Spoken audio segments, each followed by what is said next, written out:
Hello all, welcome back to my channel Anjali aspire. आज हम बात करेंगे जनवरी 26 इनटेक के लिए कि यूनिवर्सिटी ऑफ ईस्ट लंदन ने कोर्सेज क्या ओपन किए हैं, क्या एंट्री रिक्वायरमेंट रखी है फॉर द इंडियन स्टूडेंट्स के लिए। तो सबसे पहले बात करते हैं हम लोग यूजी की एंट्री रिक्वायरमेंट। लाइक अगर आपको बैचलर के लिए यूनिवर्सिटी ऑफ ईस्ट लंदन जाना है तो क्या एंट्री रिक्वायरमेंट रहने वाली है। आपके क्लास 12th में मिनिमम आपको चाहिए वो चाहिए 60% होने चाहिए।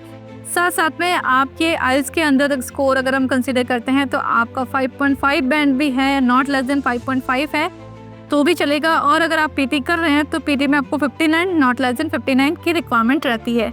आप टोफिल भी कर सकते हो। टोफिल में जो स्कोर की रिक्वायरमेंट है वो 60 है। अगर आपका एकेडमिक्स में गैप है तो टेंशन की बात नहीं है, यहाँ आप यूजी 5 साल के गैप के साथ में भी कर सकते हैं, तो ये बहुत ही अच्छा एक ऑप्शन रहने वाला है। और अगर आपके गैप के साथ साथ में आपके परसेंटेज जो है वो कम है, आपके 60% नहीं बने, 50 और 55 के आसपास में है, तो आप फाउंडेशन ईयर के साथ में ये यूनिवर्सिटी कंसिडर कर सकते हैं। अगर आप 3 ईयर की बैचलर करने जाते हो यहाँ पे तो स्कोर कम की वजह से आप फाउंडेशन लेते हो तो 1 ईयर का फाउंडेशन एंड सेकंड थिंग आपको 3 साल की डिग्री जो है यूजी की इसके साथ में कंसिडर कर सकते हैं। सबसे बड़ी बात यहाँ है ये यूनिवर्सिटी जो है आपको स्कॉलरशिप भी देती है 2500 पॉइंट्स की। तो ये जो स्कॉलरशिप है केस टू केस बेयर करेगा, आपकी एकेडमिक्स पे भी आपको स्कॉलरशिप के वेवर्स मिलते हैं। अब हम बात करें कि अगर हम पोस्ट ग्रेजुएशन के लिए जा रहे हैं, पीजी करने के लिए जा रहे हैं, मास्टर्स करने के लिए जा रहे हैं, तो वहाँ आपके बैचलर में कितने परसेंटेज होने चाहिए। तो बैचलर में यहाँ पे आपका जो है मिनिमम 55% के साथ में एडमिशन जो है वो सिक्योर हो जाता है। 50% अगर आपके बैचलर में बने हैं तो you can get a extended master program जो कि 18 मंथ और 24 मंथ्स का रहता है, डिपेंड्स कोर्स के साथ में ये वेयर करेगा। आइल्स में जो रिक्वायरमेंट की बात करें तो overall 6 not less than 5.5 band जो है इसमें ईच बैंड आपको रिक्वायर्ड रहेगा। पीटी सेम एज यूजी के रहेगा 59 नॉट लेस देन 59। टॉफिल भी आपका सेम ही है।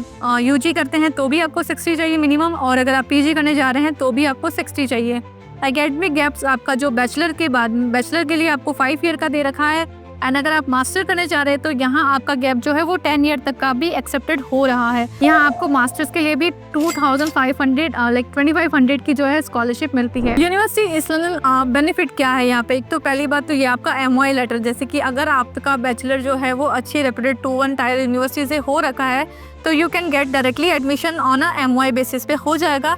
इंटरनल टेस्ट भी इसके अवेलेबल रहते हैं एज पर कोर्स के। अगर आपके पास में आइल्स या पीटी नहीं है तो आप यूनिवर्सिटी का इंटरनल टेस्ट दे करके भी जा सकते हैं। इवन अगर आपके इंग्लिश के अंदर CBSE बोर्ड के साथ में 65% से ज़्यादा मार्क्स है तो आपको वेवर मिलता है, मतलब आपको आइल्स या पीटी का एग्जाम देने की नीड नहीं है। हम वही बात करें कि जैसे आप महाराष्ट्र, वेस्ट बंगाल या फिर दिल्ली, तमिलनाडु से बिलोंग करते हैं तो आपके ओवरऑल 65% है और आपके इंग्लिश में 70% है, तो you can directly get enrolment for the bachelor and a master program for this university. एक इम्पॉर्टेंट नोट की तरफ ले सकते हैं कि यूजी और फाउंडेशन के लिए मैथ्स रिक्वायर्ड है। अगर मैथ्स में 12th में नहीं है तो आपके जो 10th के जो मार्क्स है वो कंसिडर होंगे, उसमें आपको 80% मिनिमम चाहिए।